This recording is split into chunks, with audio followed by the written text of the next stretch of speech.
किसान आंदोलन से शुरुआत करेंगे जिसका आज 19वां दिन है, लेकिन अब तक अपनी मांगों को लेकर किसान लगातार प्रदर्शन कर रहे हैं। आज किसानों की भूख हड़ताल का दिन है। सुबह 8 बजे से ही किसान नेता दिल्ली से सटे बॉर्डर पर धरना दे रहे हैं। सरकार के भरोसे के बाद भी किसान अपनी मांग माने जाने का लगातार दबाव बना रहे हैं। देश के अन्य हिस्सों में भी किसानों का धरना कार्यक्रम है। दिल्ली में भूख हड़ताल को लेकर आम आदमी पार्टी का समर्थन भी इन किसानों को हासिल हो रहा है। खुद मुख्यमंत्री केजरीवाल उपवास कर रहे हैं। आप पर सियासी बवाल भी जारी है। हमारे दो संवाददाता इस तमाम जानकारी के साथ हमारे साथ जुड़ गए हैं। जितेंद्र बहादुर सिंह हमारे संवाददाता टिकरी बॉर्डर से हमारे साथ है, सिंघू बॉर्डर से हमारे संवाददाता अशोक सिंघल हमारे साथ जुड़ गए हैं। अशोक, सबसे पहले आपका रुख करते हुए, एक तरफ किसानों की तरफ से कहा गया है कि हमें कोई भी राजनीतिक समर्थन नहीं चाहिए, लेकिन एक मंच पर सभी आपके तमाम बड़े नेता केजरीवाल समेत बैठ गए हैं और धरने का साथ दे रहे हैं।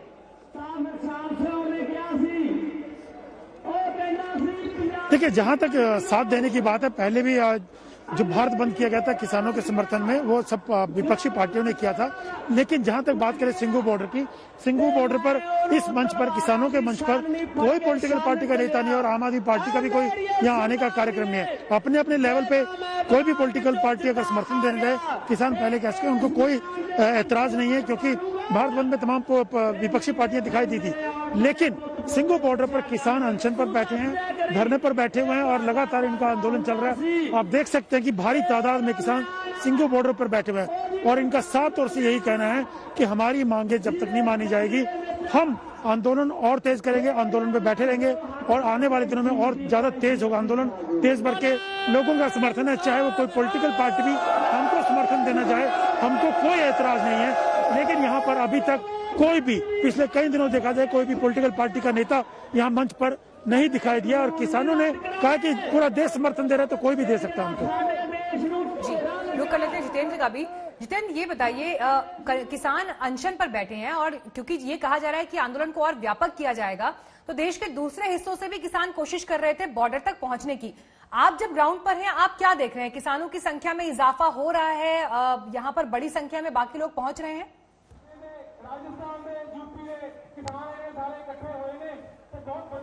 देखिए, यहाँ पर जो टीकरी बॉर्डर में किसानों के आंदोलन का आज 19वां दिन है और यहाँ की स्थिति आपको दिखाना चाहेंगे।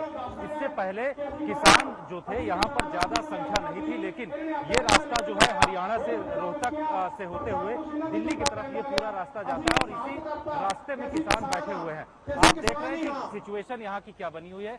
ये जो रास्ता है, इस रास्ते पर सारे जो किसान हैं ये लोग अनशन कर रहे हैं। लेकिन आपके पास लौट के थोड़ा आवाज में दिक्कत हो रही है। हमारे साथ रेवाड़ी से अरविंद ओझा भी इस वक्त मौजूद हैं। अरविंद, देखिए, सवाल वही है कि देश के दूसरे हिस्सों से भी सिंघू बॉर्डर, टिकरी बॉर्डर, गाजीपुर बॉर्डर किसान रुक कर रहे हैं। आप जब वहां मौजूद हैं, क्या तस्वीर देख रहे हैं इस वक्त? जी देखिए, मैं आपको बताऊं कि मैं इस वक्त हरियाणा राजस्थान बॉर्डर पर मौजूद हूं, मीनाक्षी, और हमारे पीछे जो ये तमाम किसान नेता हैं आमरण अनशन पर बैठ गए सड़क के किनारे। सर, ये आज से आमरण अनशन शुरुआत हुई है, क्यों? ये देखिए कि ये जो अनशन हम जो शुरू किया है, ये किसानों को समर्थन करने के लिए, काले कानूनों को निरस्त करवाने के लिए और देश के किसान को ताकत देने के लिए ये किया है। सरकार से लगातार बातचीत चल रही थी, बातचीत टूट गई है, तो सरकार से बातचीत क्यों बंद हो गई? हम तो बातचीत के लिए अभी भी तैयार हैं। हमारी तरफ से कोई बातचीत बंद नहीं हुई है। सरकार बातचीत से कोई हल नहीं निकालना चाहती, वो किसानों को बेवकूफ समझ रही है। देखिए, हर तरफ की अपनी मीनाक्षी, लेकिन ये तस्वीर मैंने आपको बात सुनाई, आमरण अनशन बैठे, तब तस्वीर ये है।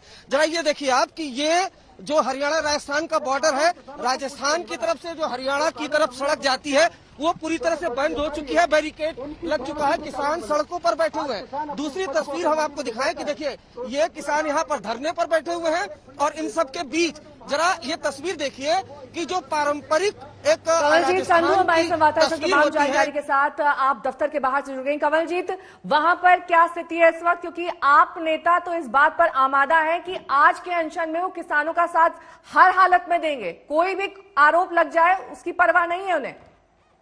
काले कानून वापस लो। आप देख सकते हैं कि ये आम आदमी पार्टी का दफ्तर है और यहाँ पे उप मुख्यमंत्री मनीष सिसोदिया अभी स्टेज पर हैं और नारेबाजी चल रही है। उनका कहना है कि एक दिन का उपवास रखा जाएगा। ये सिंबॉलिक सिंबॉलिक उपवास है और ये अनशन रहेगा। एक तरह से प्रेशर टैक्टिक्स है, एक ही मंच पे वो निशाना बना रहे हैं बीजेपी की सरकार को और साथ ही साथ कैप्टन अमरिंदर सिंह की सरकार को, जो कि कांग्रेस की सरकार है पंजाब में। इनका कहना है कि ये दोनों मिलकर किसानों को प्रताड़ित कर रहे हैं। ये भी कह रहे हैं कि तीनों फार्म बिल्स वापस लेने जाने चाहिए। हालांकि देखिए कंवल जी बीजेपी ने निशाना बेशक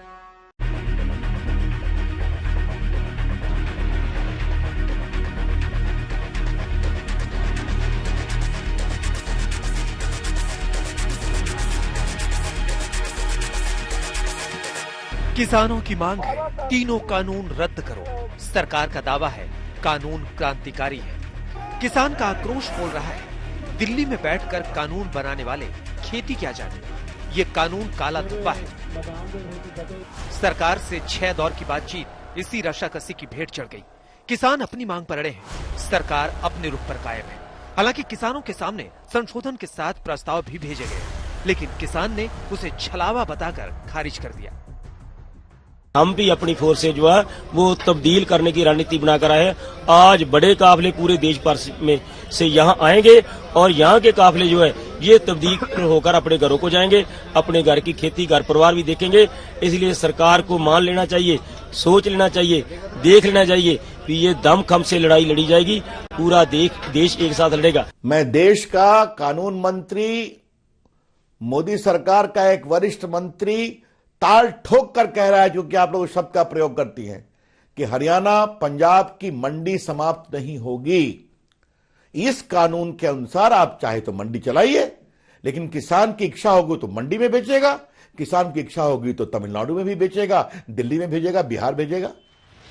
इस गतिरोध के बीच सरकार को एक कामयाबी तब मिली जब दिल्ली नोएडा सीमा पर चिल्ला बॉर्डर पर धरने पर बैठे किसानों के गुट के नेताओं ने शनिवार को रक्षा मंत्री राजनाथ सिंह से उनके आवास पर मुलाकात की। इस दौरान कृषि मंत्री नरेंद्र सिंह तोमर भी मौजूद थे। यूनियन ने 18 सूत्री मांगों का एक ज्ञापन सौंपा और धरने से उठ गए। 12 दिन से जिस रास्ते को बंद किया गया था उसे खोल दिया गया।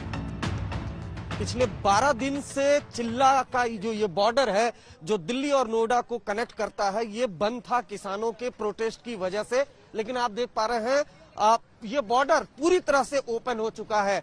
दिल्ली की तरफ से जो आवाजाही है वो भी सुचारू ढंग से यहाँ पर चल रही है, जबकि नोएडा की तरफ का जो ये रास्ता था, ये पिछले 12 दिनों से बंद था, लेकिन अब इसको ओपन कर दिया गया है। इधर आंदोलन कर रहे किसानों को दूसरा झटका भी लगा। रविवार को उत्तराखंड के किसानों के प्रतिनिधिमंडल ने दिल्ली में केंद्रीय कृषि मंत्री नरेंद्र सिंह तोमर से मुलाकात की और तीनों कृषि कानूनों का समर्थन किया। जाहिर है सरकार गदगद है। उत्तराखंड के किसान बड़ी संख्या में कृषि सुधार बिलों का समर्थन करने के लिए मेरे यहाँ आए थे। भारत सरकार की ओर से ऐसे सभी किसान भाइयों का हृदय से बहुत बहुत स्वागत है, बहुत बहुत अभिनंदन है। उन्होंने कृषि सुधार बिलों को समझा, उसके बारे में अपनी राय दी और अपना समर्थन व्यक्त किया। आंदोलन कर रहे किसान संगठन सरकार की रणनीति समझ रहे हैं। इसका इशारा तब मिला जब राकेश टिकैत ने किसानों को अपने बीच गलत तत्व पर नजर रखने की बात कही। दरअसल केंद्रीय मंत्रियों ने खुलकर आंदोलन को हाईजैक होने का आरोप लगाया था। सरकार का दावा था कि किसान आंदोलन माओवादियों और वामपंथियों के हाथों में चला गया है। ध्यान रखें क्योंकि जो हमारे बुजुर्ग लोग हैं उनको नहीं पता कि तख्ती बैनर वो क्या ले रहा है। कोई पंपलेट बांट रहा है, कोई बैनर लगा रहा है, कोई फ्लैग लगा रहा है, तो किसका वो फ्लैग है, ऑथेंटिक है नहीं है, प्रतिबंधित तो नहीं है। तो इन सब चीजों को जो यंगस्टर है उनको निगाह रखनी चाहिए।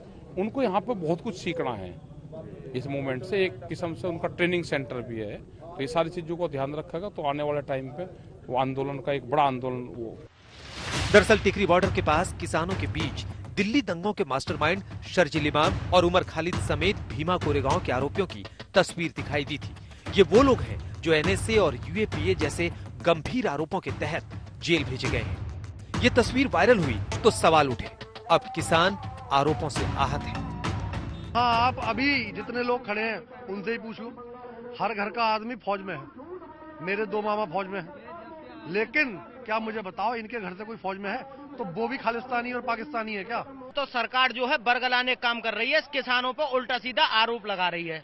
हम यहाँ उत्तर प्रदेश से और पंजाब से भी और उत्तराखंड से भी हर जगह से यहाँ किसान आए और किसान उस कगार पर पहुंच गया है कि ये जो काम है ना, ये सरकार को हमें रोड पर आने की नौबत पड़ी है। ये तो हमें घर बैठे ये जो है किसानों के हक में निर्णय लेने थे और जो है हक की बात कर रहे हैं। 3 काले कानून थोपे गए हैं। गवर्नमेंट के दिल में जी गलत भावना बनी हुई है। We are the terrorist, we are the Khalistani, we are doing our work with honestly in the Punjab. जब भी कोई तौहीद की आवाज उठती है, जब कोई एजिटेट होता है तो लेकिन पंजाब से ही शुरू होता है। सरकार ने किसानों के सामने संशोधन के साथ प्रस्ताव भेज दिया है। किसान इस प्रस्ताव को खारिज कर चुके हैं और अब किसान और सरकार के बीच गतिरोध कायम है। किसान झुकने के मूड में नहीं है। वहीं दूसरी तरफ सरकार ने अब तक ऐसे कोई संकेत नहीं दिए हैं कि वो तीनों कानूनों को रद्द करने की मांग को स्वीकार करेगी।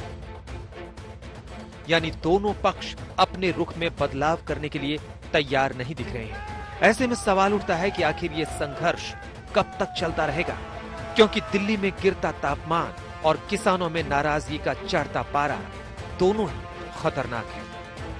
कमलजीत संधू और आशुतोष मिश्रा के साथ अरविंद ओझा, दिल्ली आज तक। अब पश्चिम बंगाल आपको लिए चलेंगे, जहां के बर्दवान में बीजेपी के कार्यकर्ता की लाश मिलने से राजनीतिक रंजिश और तेज हो गई। बीजेपी ने हत्या का अंदेशा जाहिर किया और इसके पीछे तृणमूल कांग्रेस का हाथ बताया।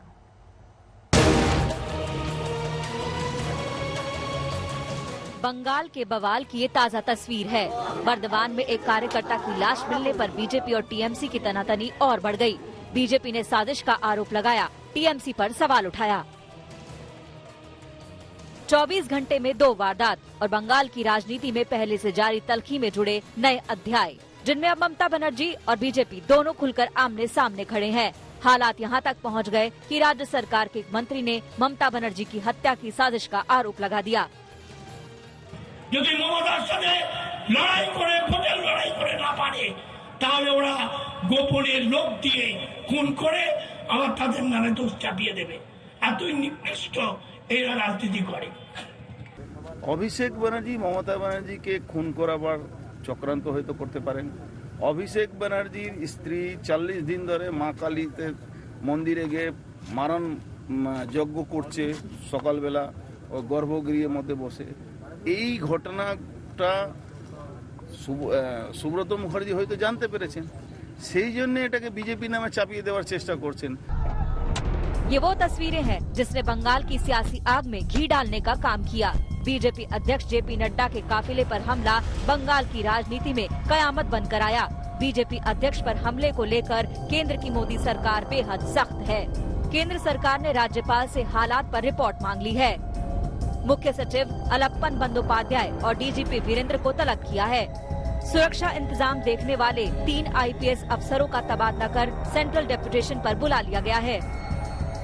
लॉलेसनेस है और लॉलेसनेस के साथ साथ पॉलिटिकल पेट्रोनेज के साथ वायलेंस है और विकास के खिलाफ परिस्थितियों को पैदा करना यहाँ ममता जी की आदत है। बीजेपी के तेवरों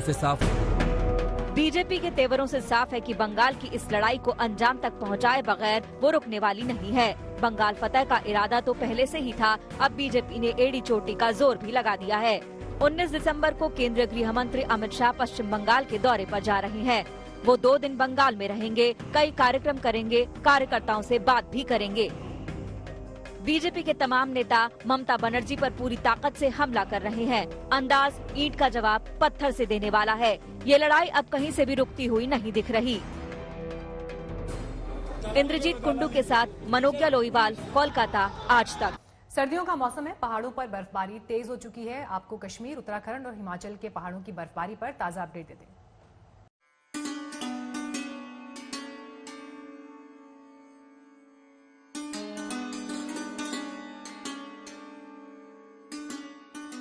बर्फबारी से गुम एक शहर की सैर।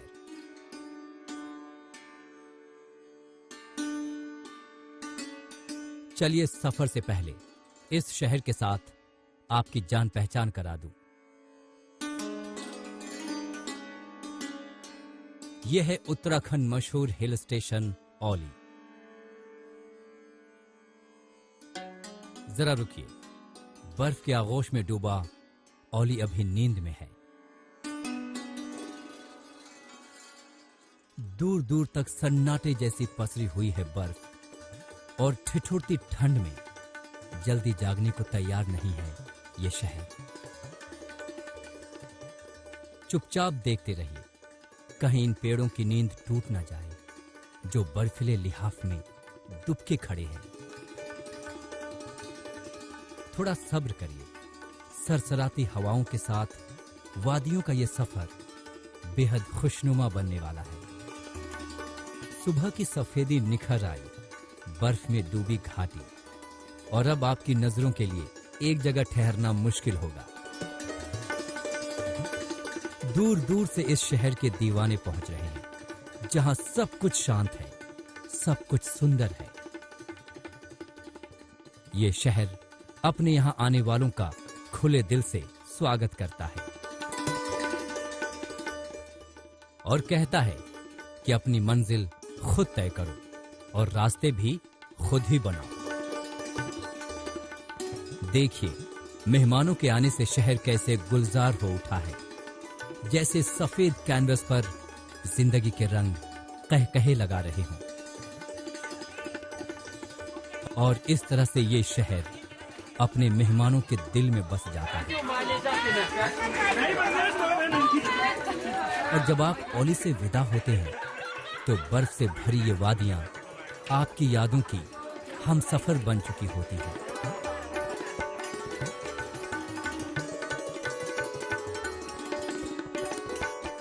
कमल नयन सिलोड़ी, औली आज तक।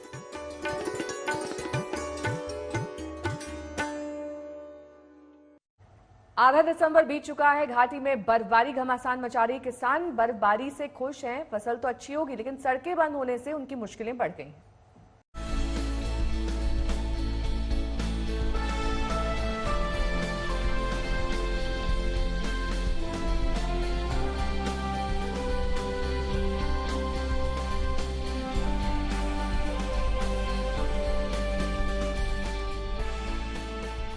गुलमर्ग में जो सैलानी यहां तक पहुंचे हैं उनकी तो जैसे पौ बारा है। हजारों किलोमीटर दूर से आने वाले सैलानियों के लिए इससे बेहतर तोहफा और क्या हो सकता था। अब आपको ले चलते हैं श्रीनगर, जहां मौसम की पहली बर्फबारी ने जम्मू कश्मीर की राजधानी का ऐसा श्रृंगार किया कि देखने वाले देखते ही रह गए। श्रीनगर के तमाम इलाके बर्फ की सफेद चादर में ढके नजर आए। बर्फबारी से बहुत अच्छा लग रहा है। कश्मीर में बर्फ से ही अच्छा लगता है, कश्मीर ऐसे ही दिखता है बर्फ से ही। ये तो बहुत ज़्यादा कश्मीर के लिए तो बहुत ज़्यादा फायदेमंद है ये बर्फ। मैं सुबह उठा, मैंने खिड़की खोली, वहाँ से मैंने बर्फ देखा। मैंने बोला अपने दोस्तों को यहाँ पे बर्फ पड़ी है, उन्होंने बोला कि आप झूठ बोले। मैंने बोला तो खिड़की खोल देखो, वहाँ से बर्फ गिरने लगी थी। श्रीनगर में रात भर बर्फबारी होती रही। देखिए इन तस्वीरों को। आंख खुलने के बाद जब लोग घर से निकले तो हैरान रह गए। घर के बाहर कारों को बर्फबारी ने अपनी आगोश में ले लिया था। लोग सुबह सुबह कार से बर्फ हटाते नजर आए। टूरिस्ट टैक्सी स्टैंड की तस्वीर देखिए, यहाँ भी बर्फ का साम्राज्य है। श्रीनगर ही नहीं, कश्मीर के घाटी के कई और इलाकों में बर्फबारी हुई है और हो रही है। कश्मीर को देश के दूसरे हिस्सों से जोड़ने वाले हाईवे पर बर्फ ने कब्जा जमा लिया है। जवाहर टनल के पास बर्फ की 9 इंच मोटी चादर जम गई। बर्फ की मोटी परत जमने से 270 किलोमीटर लंबे जम्मू श्रीनगर हाईवे को बंद करना पड़ा। देखिए किस तरह बर्फ को हटाने का काम चल रहा है।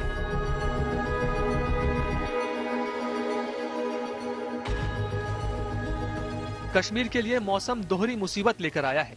कुछ इलाकों में भारी बारिश भी हुई है और भूस्खलन की भी खबरें हैं। डोडा जिले के गुरुमुल में भूस्खलन के बाद 8 परिवारों को सुरक्षित जगहों पर ले जाया गया है। जम्मू श्रीनगर हाईवे पर कई जगह भूस्खलन की खबरें हैं।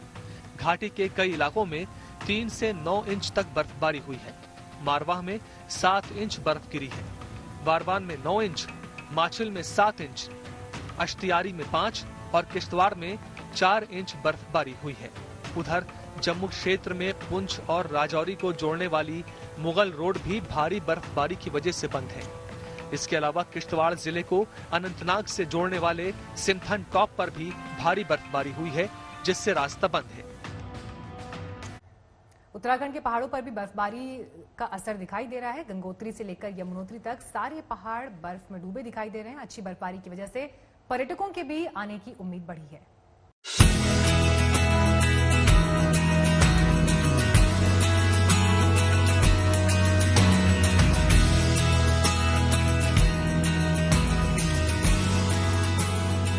नजारे उत्तराखंड के, बर्फबारी वो भी भारी।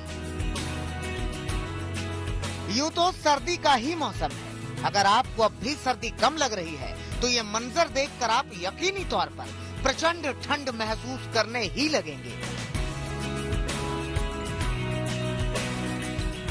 ये जो दृश्य आप देख रहे हैं वो उत्तराखंड में उत्तरकाशी के हैं और ये है वो राजमार्ग जो पर्यटकों और श्रद्धालुओं को गंगोत्री तक ले जाता है। लेकिन रास्ते बर्फ की आगोश में है, इसलिए विश्राम की मुद्रा में आना जाना तो दूर, बाहर निकलने तक की सोच पर मानो पहरा है, क्योंकि लहरा लहरा कर सफेद चादर बिछ रही है। गंगोत्री धाम में अब तक 2 फीट बर्फ गिर चुकी है। यहाँ तापमान -1 है। वहीं यमुनोत्री धाम में भी बर्फ ने धमाल मचा दिया है। रही बात यहाँ के तापमान की, तो पारा -7 डिग्री तक लुढ़क चुका है। गंगोत्री नेशनल हाईवे का राज्य के अन्य हिस्सों से फिलहाल संपर्क टूटा हुआ है। जमकर हुई बर्फबारी में सुक्खी, झाला, हर्षिल जम चुके हैं। हद्दे निगाह तक बर्फ है और सिर्फ बर्फ। आज सुक्खी टॉप में इस सीजन की तीसरी बर्फबारी शुरू हो रखी है सुबह से, और लगभग आधा फीट अभी जम चुकी है। और अभी नेशनल हाईवे फिलहाल बंद है और शायद शाम तक अगर मौसम खुलता है तो पर्यटक भी आएंगे यहाँ पे। यही तो मौसम का जादू है, सफेद जादू। ये जादू सिर चढ़कर बोल रहा है। वैसे तो बर्फ के ये आगोश बहुतों के होश उड़ाने वाले हैं, तो यहाँ के किसानों का जोश बढ़ाने वाले भी हैं। ये जो बर्फबारी हो रही है ये हमारे सेब के आने वाले फसल के लिए बहुत अच्छी बात है कि जो सेब को चिलिंग आवर्स वगैरह मिलता है वो पूरा मिल जाएगा और हमारी जमीन को भी नमी मिल जाएगी। ये दूसरी तस्वीर ये है यमुना जी का शीतकालीन प्रवास खुशी मठ। यहाँ पर ही यमुना जी की डोली शीतकाल में 6 महीने के लिए निवास करती है। लगातार हो रही बर्फबारी से आप अंदाजा लगा सकते हैं कि अगर यूं ही बर्फ के फाहे गिरते रहे तो कई फीट तक बर्फ जमा हो सकती है। यमुना गंगा की अचल धारा के लिए ये जरूरी भी है। और अब चलिए आपको लिए चलते हैं चमोली। दर्शन कीजिए बद्री विशाल की। ऐसा लग रहा है जैसे भगवान के दर को बर्फ चूम रही है। संपूर्ण प्रांगण मानो बर्फ खंड बन गया है। भक्ति की शक्ति पर फिलहाल बर्फ की शक्ति भारी है। जो यहाँ है वहीं सिमट कर रह गया है। यूं तो मौसम की बर्फबारी अभी शुरू ही हुई है, लेकिन निचले इलाकों में चल रही शीतलहर और बारिश ने जनजीवन बेहाल कर रखा है। खैर, यहाँ के लोग जानते हैं कि कब बर्फ पड़ने वाली है, कब मौसम साफ होने वाला है। अपने इस ज्ञान का इस्तेमाल वो जान बचाने से लेकर काम करने तक में करते हैं। फिलहाल तो यहाँ काम पर सिर्फ बर्फ है, कहीं काम बिगाड़ते हुए, कहीं काम बनाते हुए। उत्तरकाशी से ओंकार बहुगुणा के साथ जगदीश पांडे, चमोली, आज।